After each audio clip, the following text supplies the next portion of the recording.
Assalamualaikum warahmatullahi wabarakatuh. Alhamdulillahilladzi hadana li hadza wa ma kunna linahtadiya laula an hadana Allah.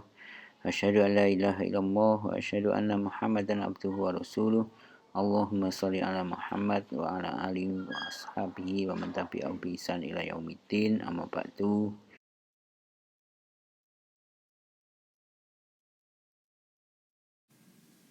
Hari ini kita akan membahas tentang risk and return in investment, yaitu bagaimana kita mengukur risiko dan imbal hasil dalam sebuah investasi.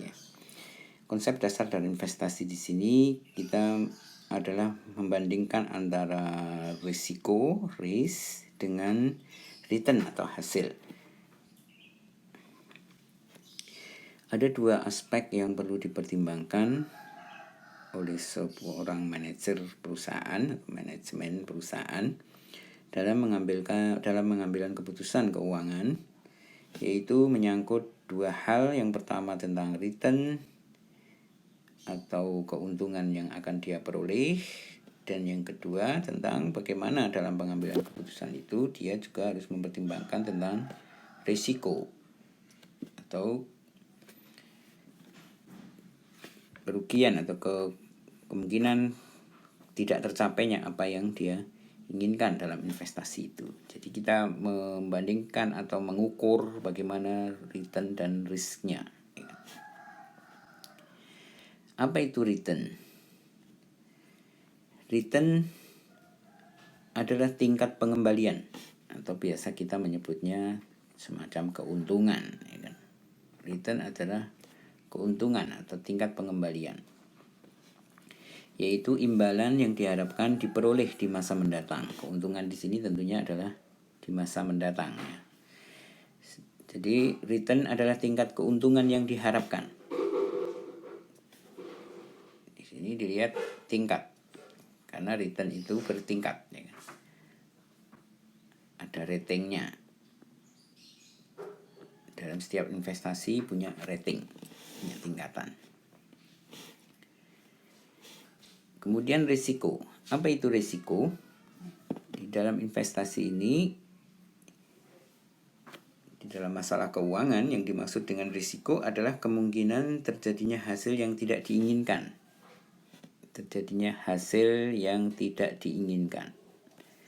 Atau berlawanan dari yang diinginkan. Nah, biasanya berupa kerugian.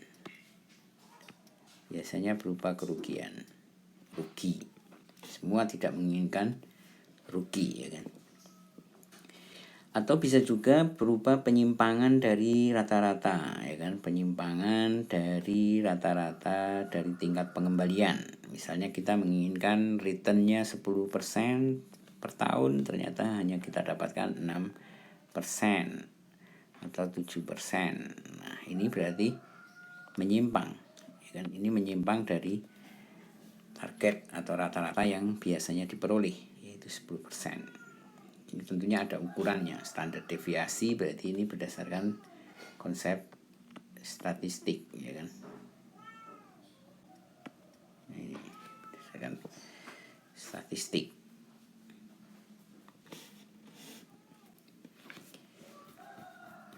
Konsep dasarnya dalam investasi, semua investor pasti menyukai return. Return ini untung, ya kan? Dan tidak menyukai risiko atau rugi, ya kan? Semua investor menyukai return, untung, dan tidak menyukai kerugian. Itu konsep dasarnya. Nah, mereka punya hubungan itu. Ada kalanya high risk seperti ini, risikonya tinggi, ya. Ada kalanya risikonya rendah,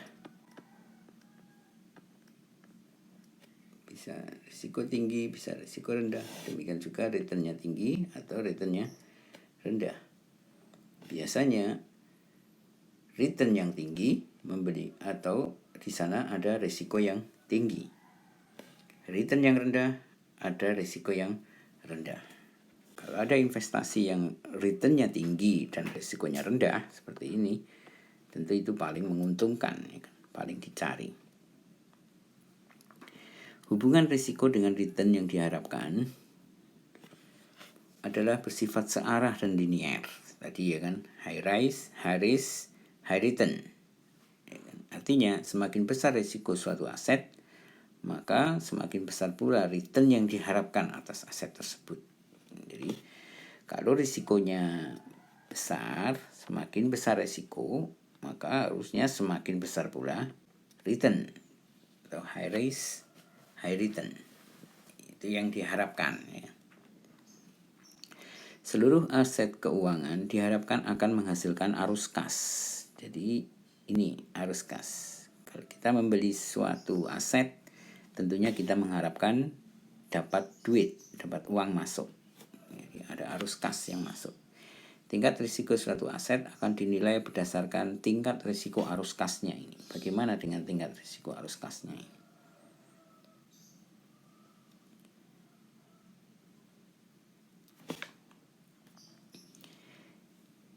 Risiko dari suatu aset dapat dilihat dengan dua cara. Bisa dilihat dari berdiri sendiri asetnya itu, risiko tunggal. Bisa juga dilihat dari konteks portofolio. Portofolio itu adalah risiko aset dalam suatu portofolio, ya kan? Portofolio itu adalah kumpulan beberapa aset yang kita miliki, ya kan, aset harta, ya kan. Portofolio itu sebenarnya sama dengan harta yang kita miliki. Cuma dalam istilah investasi disebutnya portofolio. Misalnya apa portofolio kita? Portofolio yang kita miliki punya emas 1 kilogram, punya deposito 1 miliar, kemudian punya hotel, punya pabrik.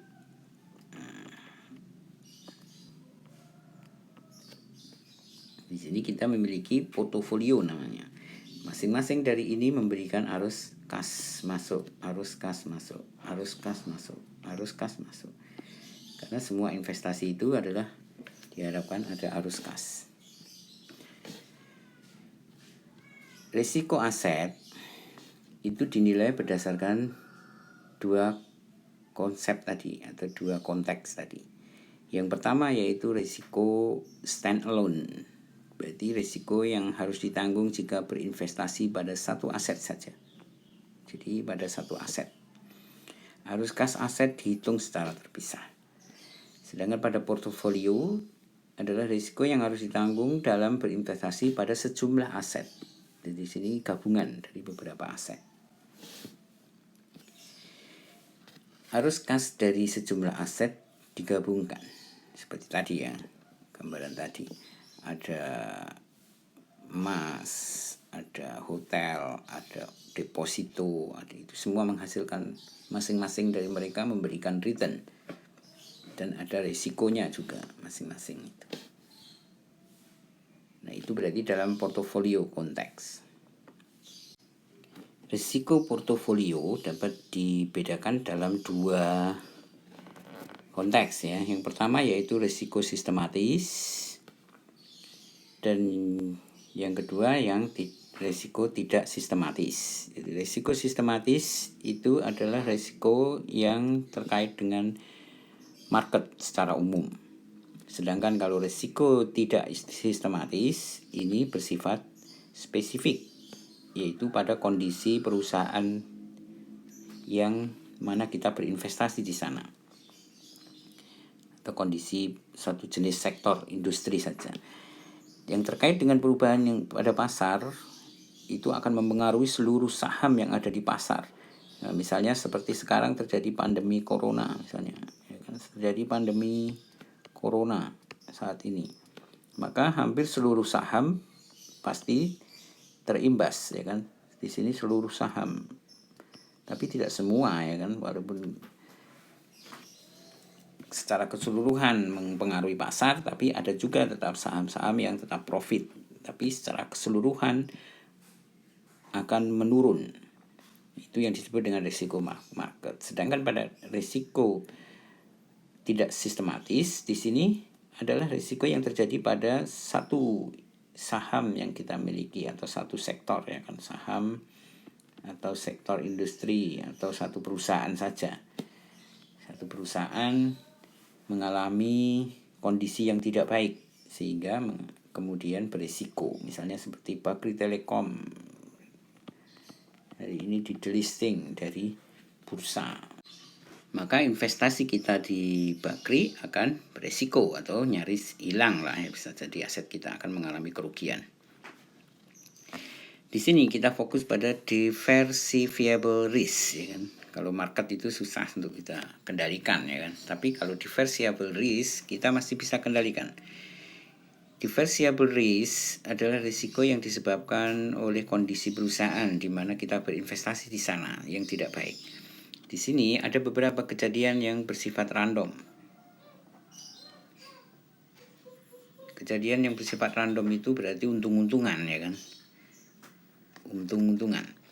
Seperti apa itu? Misalnya terjadi mogok kerja, terjadi kegagalan dari program marketingnya, ya kan, marketing pemasarannya tidak bagus, lalu omsetnya hancur, kemudian terjadi resiko pada perusahaan tersebut. Nah, efek dari resiko ini bisa kita hindari dalam portofolio kita dengan konsep diversifikasi. Artinya kita harus memegang saham yang berbagai macam aset, ya kan? Berbagai macam aset. Maka kita bisa menghindari resiko ini. Jadi kalau satu aset yang kita miliki bermasalah, kita masih punya aset lain yang memberikan keuntungan, misalnya, ya kan? Kita punya saham Bakri Telekom yang hancur, kita punya saham Telkom yang bagus, saham XL yang bagus, atau saham aneka tambang yang di masa pandemi malah naik, ya kan, karena harga emas naik. Nah, itu bisa kita hindari dengan menggunakan diversifikasi atau kita perbanyak jenis investasinya. Sedangkan kalau market risk atau pasar, ya kan, market risk ini sulit sekali kita hindari, seperti inflasi, kemudian perang, terjadi resesi, konflik, atau pandemi. Kalau sekarang, ya kan, pandemi, ya ini pandemi corona, ya kan, otomatis mempengaruhi pada seluruh aset yang kita miliki di market atau pada bisnis juga real, ya, kita punya banyak bisnis. Kalau kita hanya punya satu bisnis, yaitu hotel misalnya, maka ketika pandemi ini hancur bisnis kita karena nggak ada pemasukan. Tapi kalau kita diversifikasi, kita punya hotel, punya rumah makan, punya toko kelontong, punya macam-macam, ya kan, maka otomatis ada salah satu bisnis kita yang terpuruk, tapi ada juga bisnis yang lain yang justru memberikan hasil yang baik. Maka diversifikasi ini penting, ya kan. Maka kita lihat return aset tunggal dan risiko aset tunggal. Return aset tunggal itu biasanya kita sebut dengan yield. Di sini kita beri nama returnnya itu dengan istilahnya adalah yield. Kita beri nama yield.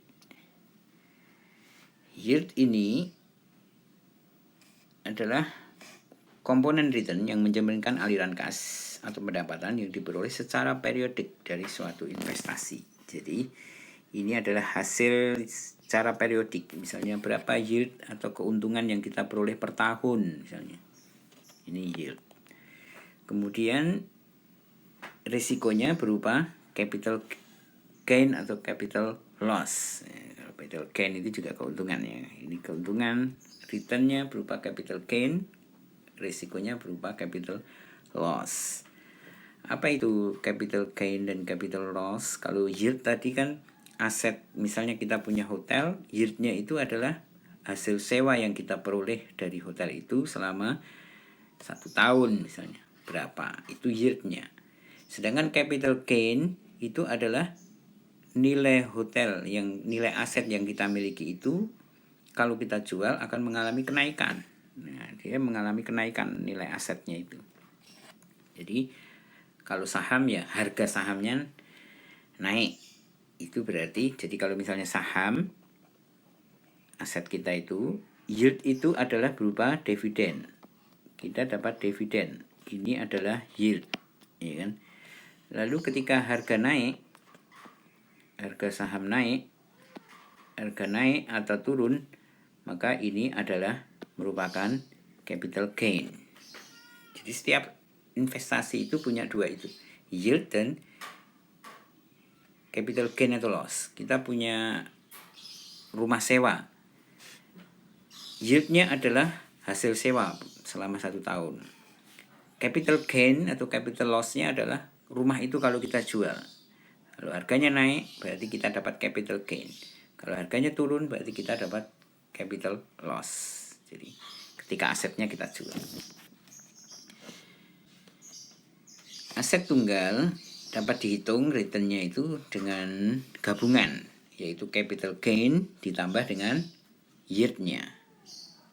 Capital gain ditambah dengan yield-nya. Return capital gain atau loss merupakan selisih dari harga investasi sekarang relatif dengan harga periode yang lalu. Artinya harga jual aset kita sekarang dibandingkan dengan dulu waktu kita membeli. Pengukuran resiko tunggal ini yaitu dengan 3 parameter, ya kan. Yang pertama yaitu expected return, yaitu tingkat keuntungan yang kita harapkan. Kalau kita berinvestasi saham, berapa dividen yang kita inginkan? Kalau kita invest di suatu saham, dividennya berapa yang kita inginkan? Dividen berapa persen? Expected, kita menginginkan 10%. Ini expected return atau keuntungan yang diharapkan. Nah, nanti terjadi penyimpangan tidak, maka di situ akan kita ukur deviasinya, ya kan. Terjadi penyimpangan atau tidak. Jadi kalau dalam satu saham ini ternyata expected 10%, dia tercapai terus 10%, berarti penyimpangannya kecil. Kalau dia sering tidak sesuai, kadang 9%, kadang malah 12%, nah itu berarti terjadi deviasi. Deviasi dari setiap aset itu kadang juga bervariasi. Jadi nanti ini expected return yang kita inginkan, kemudian deviasi adalah seberapa besar penyimpangan yang sering terjadi, karena yang namanya usaha atau investasi itu kan pasti fluktuatif ya. Seberapa besar deviasinya, besar atau kecil. Kalau 10 targetnya kadang tercapai 9, kadang tercapai 8, kadang tercapai 12, kadang 11, itu berarti deviasinya kecil, ya kan. Nah, deviasi itu kemudian kita ukur juga koefisien variasinya. Makin kecil deviasinya itu makin bagus. Artinya investasi di situ nyaris exact ya, nyaris tepat sesuai sasaran. Return yang diharapkan adalah merupakan rata-rata tertimbang dari distribusi probabilitas. Nah, ini sudah berbicara tentang statistik ya, distribusi probabilitas, yaitu tingkat keuntungan atau R yang kita inginkan, expected return. Kemudian RI adalah tingkat keuntungan untuk hasil ke I atau kondisi I, ya, tingkat keuntungan pada kondisi atau tahun tertentu, ya kan, pada setiap tahunnya misalnya. PI adalah probabilitas kondisi 1.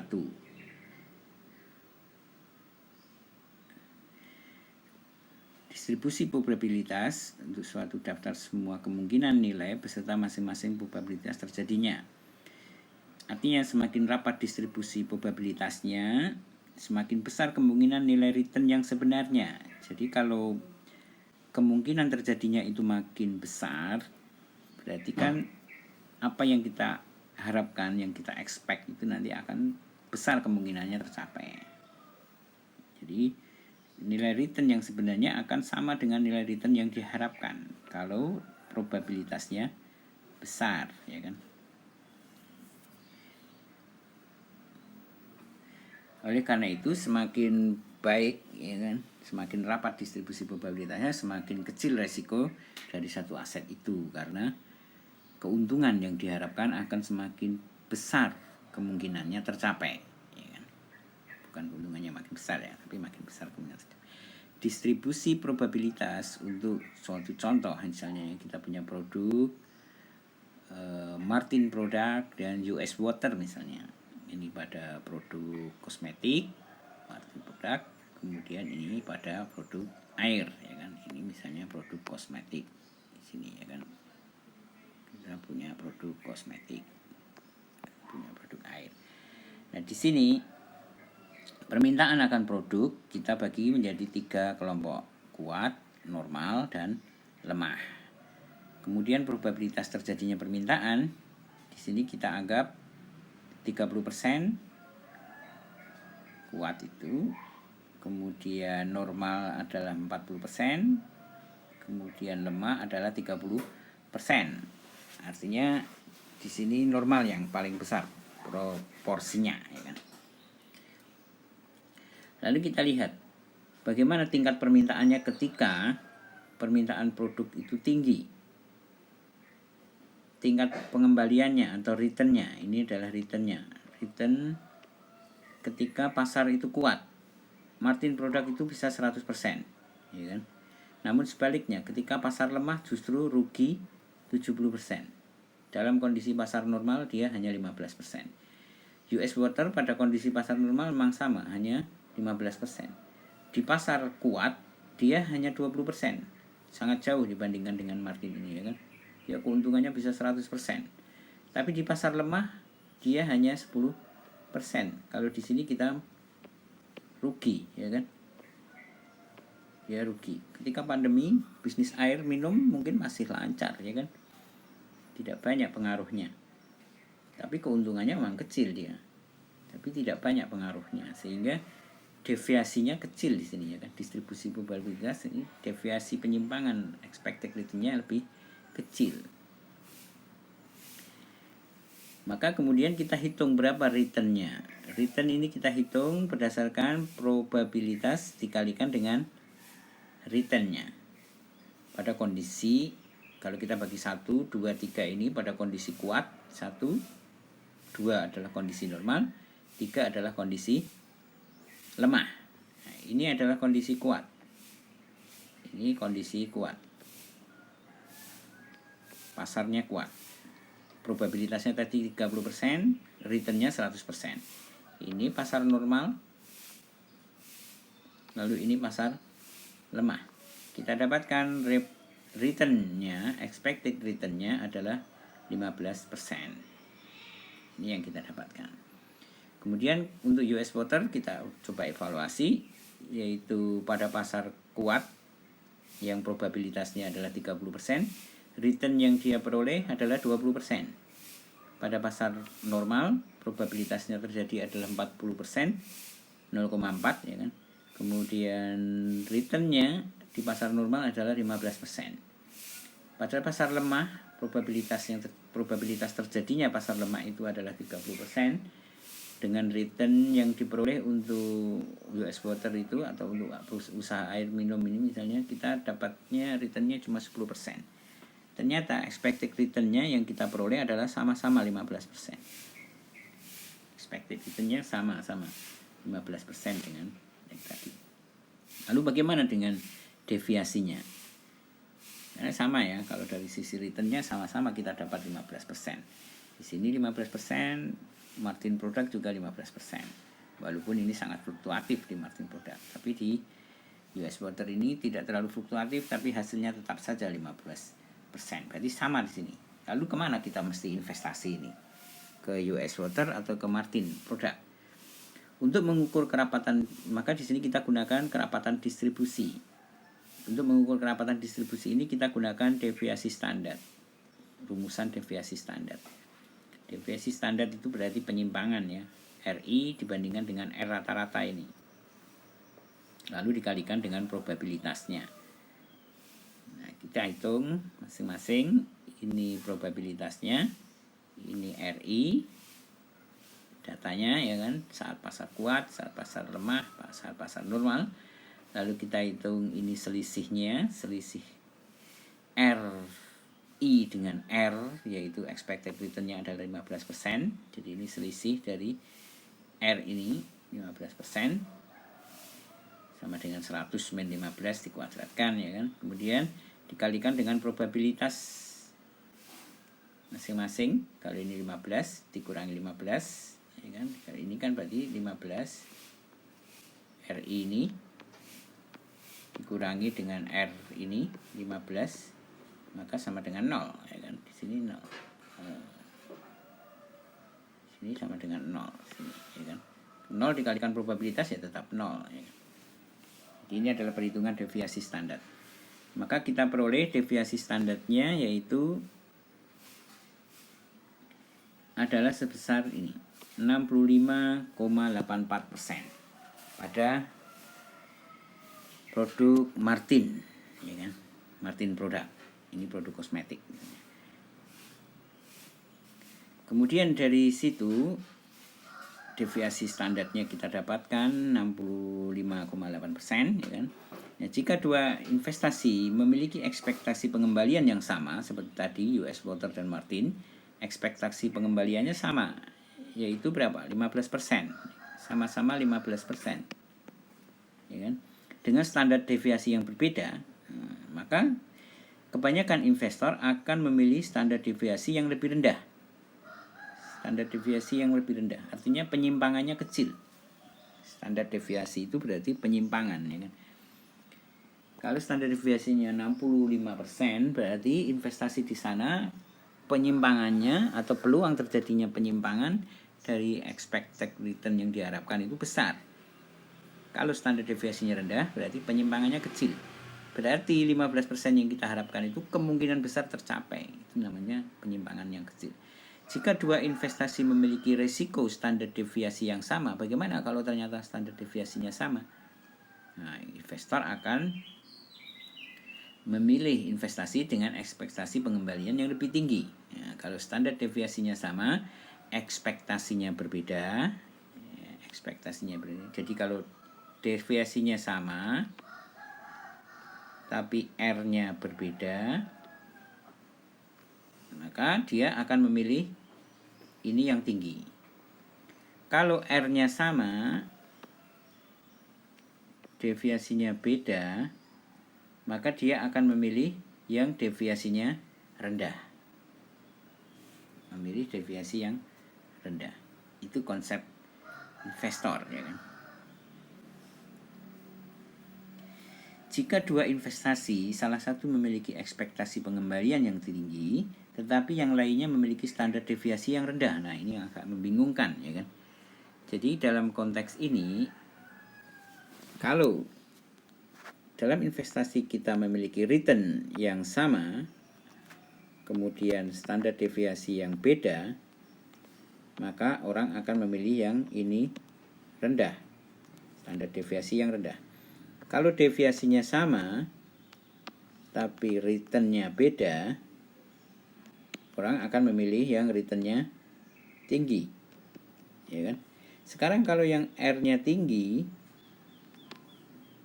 tetapi deviasinya lebih tinggi, ya kan? Di satunya lagi R-nya lebih rendah, deviasinya rendah. Nah, kita mau pilih yang mana? Apakah A atau B? Nah, ini akan menjadi masalah, ya kan? Maka kita perlu alat ukur yang baru. Nah, alat ukur yang baru itulah yang kemudian kita sebut dengan koefisien variasi. Kita perlu yang namanya koefisien variasi. Nah, koefisien variasi ini jika terdapat dua pilihan investasi, yaitu A dengan return yang diharapkan lebih tinggi, sedangkan B mempunyai deviasi yang lebih rendah, yang A itu keuntungannya lebih besar tapi sangat fluktuatif, sedangkan B keuntungannya lebih rendah tapi fluktuasinya rendah, artinya hampir pasti keuntungannya, maka kita menilainya dari kedua investasi itu menggunakan CV atau koefisien variasi. KV atau koefisien variasi ini menunjukkan resiko per unit return. dan memberikan ukuran risiko yang lebih bermakna ketika dua alternatif memiliki ekspektasi tingkat pengembalian yang tidak sama. Artinya kita mengukur risiko per unit return-nya, ya kan. Misal, apabila terdapat dua proyek yaitu A dan B, return yang diharapkan proyek A itu 60%, proyek B 10%. Berarti proyek A itu jauh lebih profit dibandingkan proyek B, ya kan. Tapi standar deviasi proyek A itu 15%. Jadi penyimpangannya besar. Kemungkinan tidak tercapai itu besar. Sedangkan proyek B standar deviasinya hanya 3%. Penyimpangannya kecil. Kemungkinan tidak tercapainya kecil. Maka kita perlu satu lagi. Kalau kondisi seperti itu kita akan bingung, ya kan. Yang satu memberi keuntungan yang besar tapi risikonya besar. Ini kan menggambarkan risiko, ini kan risiko. Kalau dia besar berarti risikonya besar. Kalau kecil risikonya kecil. Kalau ini adalah return, ya kan, namanya return. Return kan keuntungan, ya kan. Itu return. Returnnya besar tapi risikonya besar. Ini returnnya kecil tapi risikonya juga kecil. Di mana yang akan kita pilih? Maka kita gunakanlah koefisien variasi. Di mana koefisien variasi adalah sama dengan standar deviasi dibagi dengan return-nya. Standar deviasi dibagi dengan return, yaitu 15 dibagi 60. Kalau di sini 3% dibagi 10%. Itulah koefisien variasi. Berarti proyek B memiliki koefisien variasi yang lebih besar. Proyek B memiliki koefisien variasi yang lebih besar, berarti proyek B lebih beresiko daripada proyek A. Di sini proyek B lebih beresiko daripada proyek A. Berarti dalam kasus ini kita lebih untung memilih proyek A.